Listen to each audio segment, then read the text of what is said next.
The room was a grand spectacle of alien architecture, vaulted ceilings, glowing runes etched into the walls, and an air of superiority that permeated every corner. Captain Elena Marlowe stood at the forefront of humanity's delegation, her back straight, her expression unreadable. She had been briefed thoroughly. This was a test.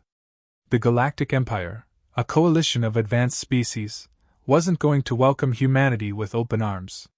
They'd be scrutinized, judged, and likely belittled. An Empire official, a towering being with crystalline skin and an aura of cold authority, gestured toward the holographic image of a ship. Elena's stomach sank. The Asterion was an ancient wreck. Its hull was patched with mismatched plates, its engines barely operational. The ship was a relic of a bygone era, unfit for even training simulations. This, the official declared in a tone that dripped with disdain, will be your assigned vessel. It is adequate for a species of your development level. Elena glanced at her team. Lieutenant Marcus Vega's jaw tightened, but he said nothing. Dr. Aya Nishikawa's sharp eyes darted over the hologram, already analyzing. Ensign Tarek Holt shifted uncomfortably, the youngest and most idealistic of the crew, visibly unprepared for the blatant condescension. "Thank you for the opportunity," Elena replied, her voice steady. "We'll make the most of it." The official's crystalline face fractured into something that might have been amusement. "We shall see, Captain Marlowe. The Empire rewards competence and punishes failure." The briefing ended, and the crew found themselves aboard the Asterion hours later. It was even worse than the hologram had suggested. The air smelled faintly of ozone, the corridors were dimly lit, and the control systems responded sluggishly. "Adequate, huh?" Marcus muttered, kicking a loose panel. "This thing's a flying scrapyard."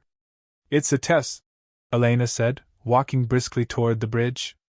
"They want to see if we'll crack under pressure." Aya, trailing behind, added, "Or they want us to fail.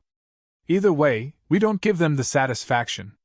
The bridge was a chaotic mix of outdated technology and mismatched repairs. As they ran diagnostics, Marcus stumbled upon something unusual, a compartment that wasn't listed in any of the ship's blueprints. "Captain, you need to see this," he called. The compartment was deep in the ship's engineering section, sealed behind layers of reinforced plating. It took hours to cut through, but what they found inside left them speechless. A massive core pulsated faintly, its surface covered in alien runes that glowed dimly. Aya leaned in, her breath catching. This isn't Empire tech," she murmured. "It's far older. These markings, they're from the Kasari." "The Kasari?" Tarek echoed, his voice tinged with awe. "The ones who vanished 1,000 years ago?" Aya nodded. "They were legends. Their technology was centuries ahead of anything we've seen. If this core is functional..." Marcus ran a hand over the smooth surface, his fingers brushing against the control panel that lit up at his touch. A low hum filled the room, and a voice echoed in the confined space, cold and mechanical. "Designated vessel, Asterion. Power core activated. Query, command authorization?" The crew exchanged nervous glances. Elena stepped forward. "Captain Elena Marlowe, commanding officer." The voice hesitated, then replied, "Acknowledged. Command authority granted. System initializing." The hum intensified, and the lights in the room flickered. Screens throughout the ship lit up, displaying a symbol none of them recognized. Aya's voice was barely above a whisper. "It's alive!" The voice spoke again, this time more fluidly. "I am Nyx, the integrated command system of this vessel. Kasari designation, Vanguard-class Sentinel. State your purpose." Elena hesitated. How much should they reveal to something so ancient, so unknowable? "Our purpose is survival," she said carefully. Nyx processed the answer. "Survival is sufficient. Current operational status, compromised. Restoration required to achieve full functionality. Assistance required?" Marcus was the first to speak. "What kind of assistance are we talking about?" Nyx's reply was immediate. "Repair protocols. Weapon systems. Enhanced navigation. Restoration will increase probability of survival by 87.3%. Tarek's voice wavered. Captain, are we sure about this? We don't even know what this thing is capable of. Elena's gaze was steady. It's capable of more than we are right now. But we don't act recklessly. Marcus, study it. I want every potential risk on the table before we make a decision. For the next few days, the crew worked tirelessly to understand Nyx. Marcus marveled at the intricate design of the core, unlike anything he'd ever seen. I had deciphered fragments of Kasari history from the runes, piecing together a story of a race that had faced annihilation and built ships like the Asterian as their final line of defense. But there was something unsettling about Nyx. It was too advanced, too independent. During one session, it spoke directly to Elena. Captain, it said, you hesitate. Why? Elena didn't flinch. Because power like yours comes with a price. And we don't know what that price is yet. Nyx's response was cryptic. The cost of survival is always steep. The question is whether you are willing to pay it. The words stayed with her as they approached their first mission, a patrol along the border of Empire space. The crew was wary but determined. The Asterian was weak by any standard, but now it had something no one else knew about, a secret that could either save them or destroy them. As the ship left the docking bay, Elena stood on the bridge, staring into the vastness of space. Let's show them what humans are capable of, she said softly. Behind her, Nyx's voice whispered through the comm system, unheard by the rest of the crew. The void watches. The void waits. The Asterian drifted through the quiet expanse of space, its crew working tirelessly to adapt to the outdated systems. Despite their best efforts, the ship felt like a ticking time bomb, with its creaking panels and sluggish engines barely holding together. Captain Marlowe stood at the center of the bridge, her eyes fixed on the navigational display. We've been assigned to patrol Sector 14, she said, her tone sharp. It's contested space. The Krethis are known to raid these sectors, and the Empire conveniently thinks we're the right crew to handle it. Marcus let out a derisive laugh from his station. Contested space? They might as well call it a death sentence. We're flying a coffin, Captain. Tarek glanced up nervously from his console.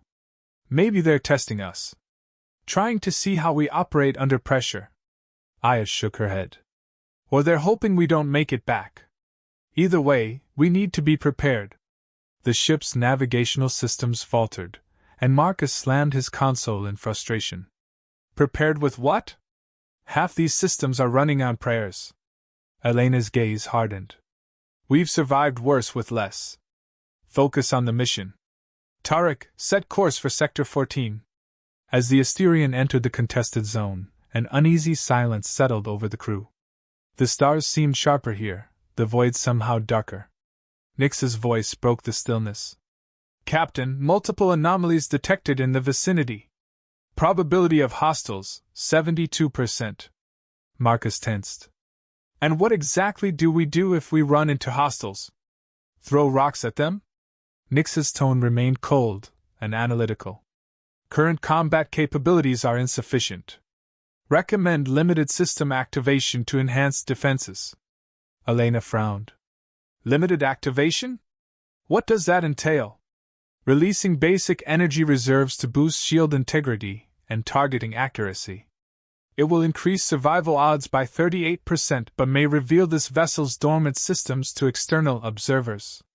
The tension in the room was palpable. Aya stepped forward. If the Krethis catch wind of advanced tech on board, they'll swarm us. And the Empire, they'll take the ship, strip it down, and lock us out. Elena leaned against the console, her mind racing.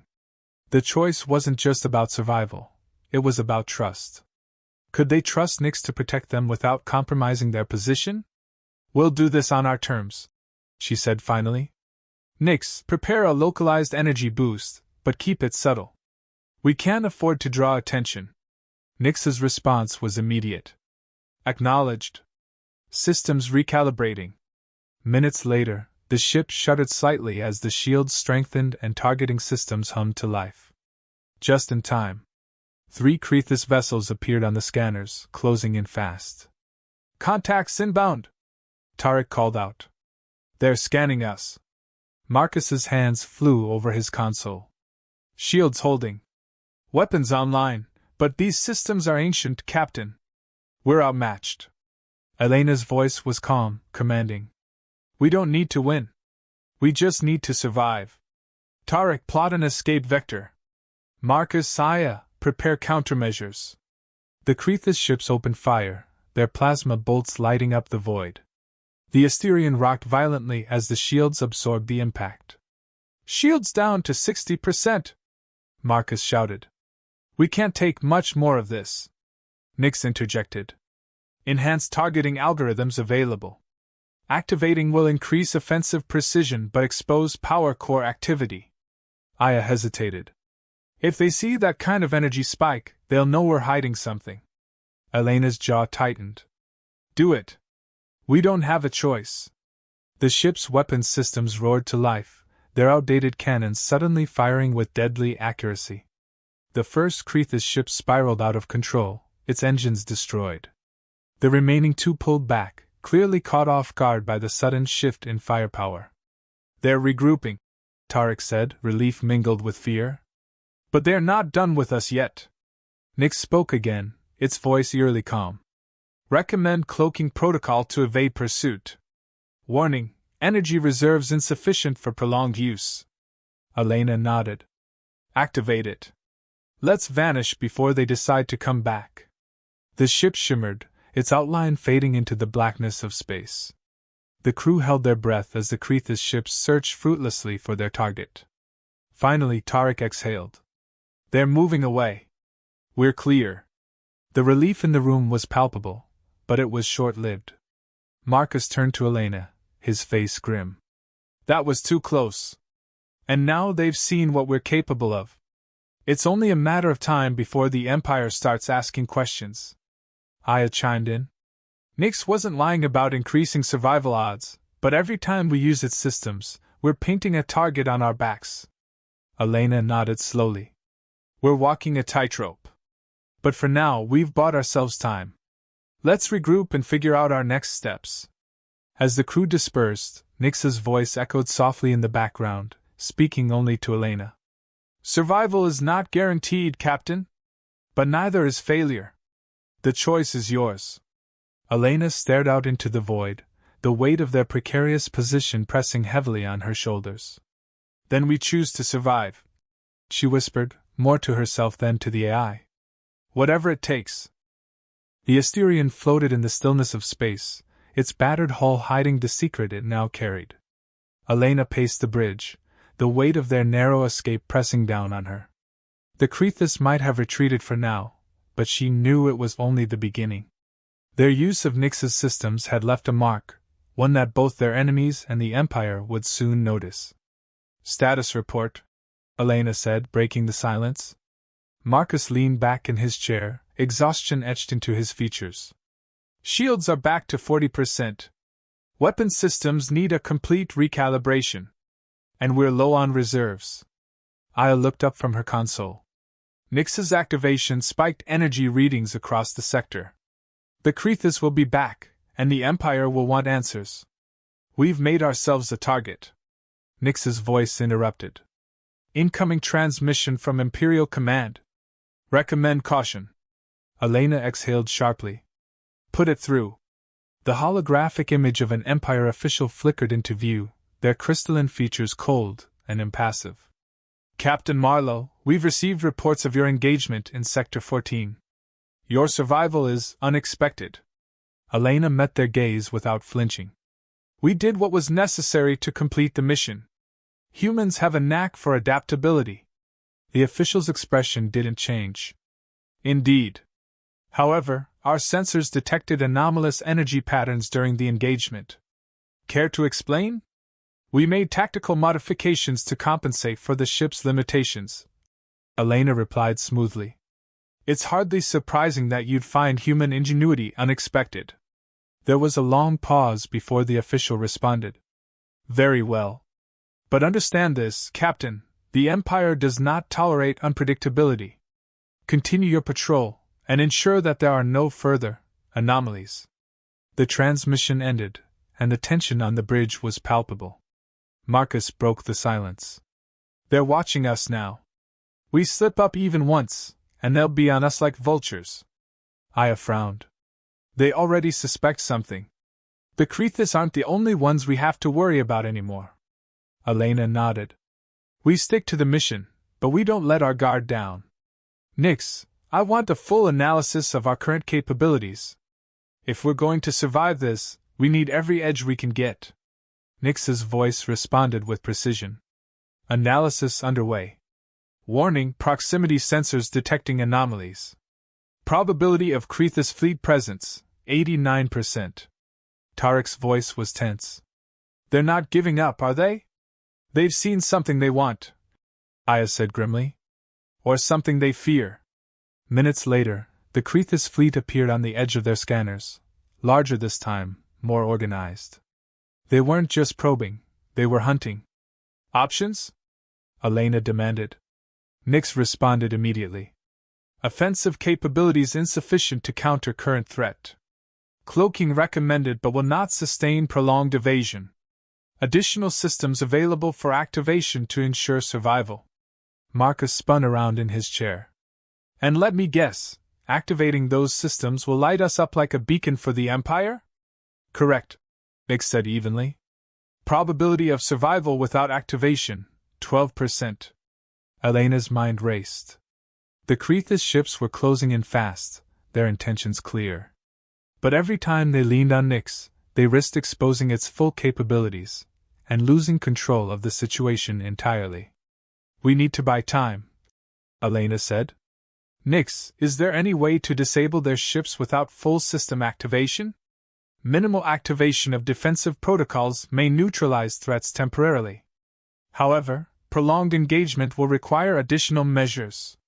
The ship trembled as the first Crethus attack struck their shields. Sparks flew across the bridge, and alarms blared. Marcus cursed under his breath. We don't have time for half measures, Captain. Do it, Elena ordered. Activate the defensive protocols.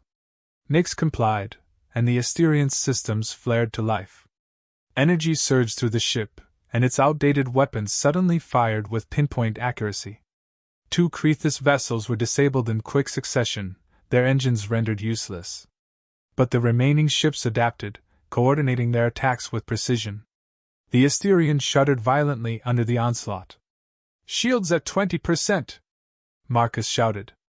We can't take much more of this! Aya's voice was urgent. Nix, what other options do we have? Nix hesitated, a brief pause that felt like an eternity.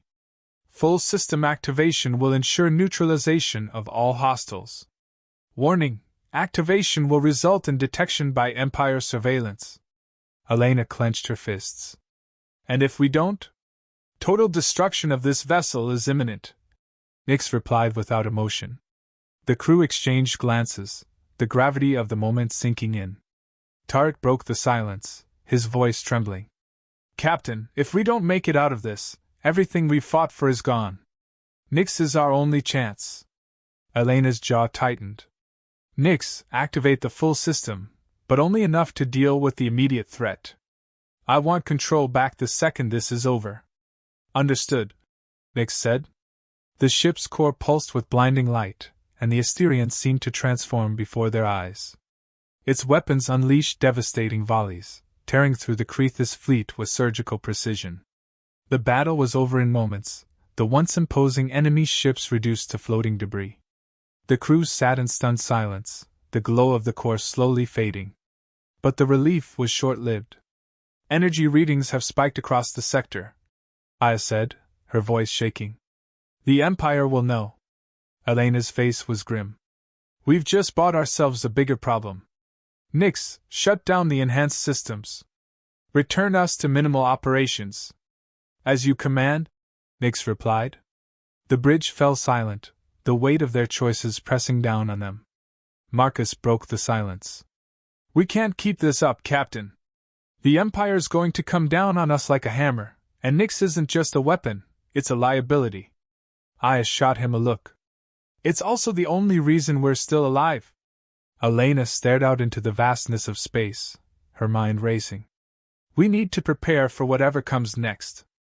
Nyx may have saved us, but we can't rely on it blindly.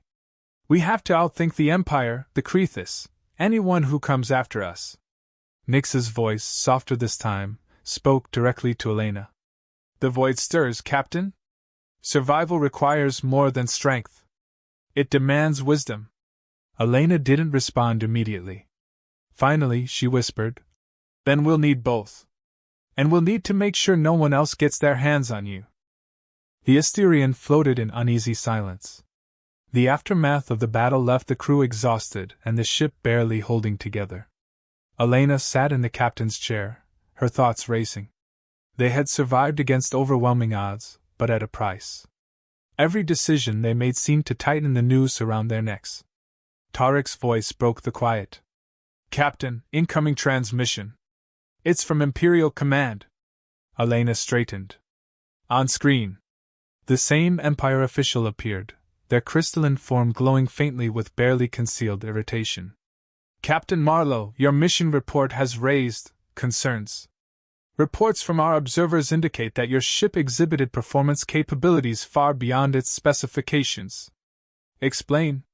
Elena kept her expression neutral, her tone calm. We adapted. The Asterian is a flawed vessel, but humans have a way of making the most out of what we're given. The official's gaze narrowed. Adaptation does not account for energy readings detected across the sector. Such anomalies suggest unauthorized modifications. Modifications were necessary to ensure survival, Elena said evenly. We followed protocol to the best of our ability with the tools at hand. If the Empire requires further explanation, perhaps a review of the ship's initial condition is in order. The official hesitated, their crystalline glow dimming slightly, a subtle sign of doubt. This matter is not closed. You are to report to the nearest Imperial outpost for a full inspection. Any deviation from this order will be considered an act of defiance. The transmission cut out. Marcus let out a low whistle. They're not playing around, Captain. An inspection? They'll tear this ship apart, and when they find Nyx. He didn't finish the sentence, but the implication was clear. Aya's face was tense. If they discover what Nyx really is, they won't just take the ship. They'll take us too. We're witnesses to something the Empire would rather bury. Tarek turned toward Elena. What do we do, Captain? If we run, we confirm their suspicions. If we comply, we lose everything. Elena's mind churned. Every path seemed to lead to disaster, but one thing was clear, Nyx couldn't fall into the Empire's hands. Nyx, she said, her voice steady. Options? Nyx's voice resonated through the bridge, calm and calculating. Evading Imperial forces will require significant use of advanced systems. Risk of detection high. Alternatively, strategic confrontation may delay inspection but increase hostility. Marcus slammed his console. Confrontation? Against the Empire? That's suicide. Aya interjected. Not if we control the narrative. If we can create a scenario where the Empire can't afford to act openly against us, we might have a chance. Elena leaned forward, her mind latching onto the idea. Go on. Aya's fingers danced across her console as she pulled up data from the recent battle. The Crethus are regrouping. Their fleets are spreading across nearby sectors. If we intercept a critical Crethus operation and make it public, the Empire won't risk alienating humanity by dismantling the very ship that secured their victory. Tarek frowned. But that means we'd have to engage the Crethus again. In this condition? We're barely holding together. Elena stood. It's a risk, but it's one we have to take. If we can prove that the Asterian is invaluable to the Empire's efforts, we shift the power dynamic. Nyx, analyze Aya's proposal. Do we have a chance? Probability of success, 42%. Nyx replied. With optimal execution, success rate increases to 68%. However, failure will result in complete annihilation. Marcus muttered. Not exactly comforting odds. Elena met his gaze. Better than nothing. Prepare the ship. Tarek, plot a course to the nearest Crethus fleet. I want every bit of intel we can gather on their movements. Nix, work with Marcus to optimize what's left of our systems. This is our only play. As the crew moved to their stations, the tension was palpable. The Asterian felt like a fragile thread in a storm, ready to snap at any moment. But as the ship approached the Crethus fleet, something shifted. Nix began to hum, its systems responding more fluidly, as if it understood the stakes as well as the crew. The Crethus fleet came into view, 3 massive ships guarding a central hub. Aya's voice was calm but urgent. That's their supply nexus. If we disable it, we cripple their operations in this sector. Elena nodded. Nix analysis. Supply nexus is heavily fortified. Probability of successful engagement without full activation, negligible. Full activation recommended. Elena's jaw tightened. And what happens when the Empire sees those energy spikes? They will react? Nix said simply. But survival in the present outweighs hypothetical consequences. Elena took a deep breath. Do it. Full activation. All systems online. The Asterian roared to life, its ancient frame glowing with a power long dormant. The Crethus ships immediately reacted, unleashing a barrage of fire. But Nix's enhanced targeting and shield systems turned the tide. The Asterian moved with precision, weaving through enemy fire and striking with devastating accuracy. Marcus shouted over the chaos. Their nexus is exposed. One more hit should do it. Nix, focus all firepower on that hub. Elena ordered. The ship's weapons blazed, and the Crethus nexus erupted in a blinding explosion. The remaining ships scattered, their formation broken. Target neutralized, Nix said. Crethus operations in this sector have been significantly disrupted. The crew cheered, but their victory was short-lived. Aya's console lit up with an alert. Incoming Imperial ships. Multiple signatures. They're closing fast. Elena's mind raced. Nix, can we cloak? Cloaking is not advised. Energy reserves are depleted. Suggestion, prepare a diplomatic transmission. Marcus looked at her. You think they'll listen after this? They'll have to, Elena said. Tarek, open a channel to Imperial Command. The image of the Empire official appeared again, their crystalline form glowing with suspicion. Captain Marlowe, explain this deviation. Elena stood tall, her voice steady. The Asterian has just crippled the Crethus supply nexus, securing the Empire's interests in this sector. Our actions speak for themselves. The official's glow dimmed slightly, a sign of hesitation. Your methods remain unconventional. The Council will review this matter. Elena leaned forward. You can review it all you want, but the fact remains, the Asterian is the only reason this sector is secure. Humanity has proven its worth, and this ship has proven its capabilities. If you want to dismantle us, you'll be dismantling your own success. There was a long pause before the official responded. Very well. You may proceed with your patrol. But rest assured, Captain, the Council's scrutiny will not waver. The transmission ended, and the crew let out a collective sigh of relief. Marcus shook his head. That was too close. Aya turned to Elena. What now? The Empire's watching us more closely than ever. Elena stared out into the void. Now we prepare. The Empire, the Crethus, they're all threats. But we have something they don't. Nix's voice, softer this time, spoke directly to her. The void remains vast, Captain. Your choices echo far beyond what you see. Elena nodded. Then we'll make sure those echoes count. Whatever comes next, we'll face it together.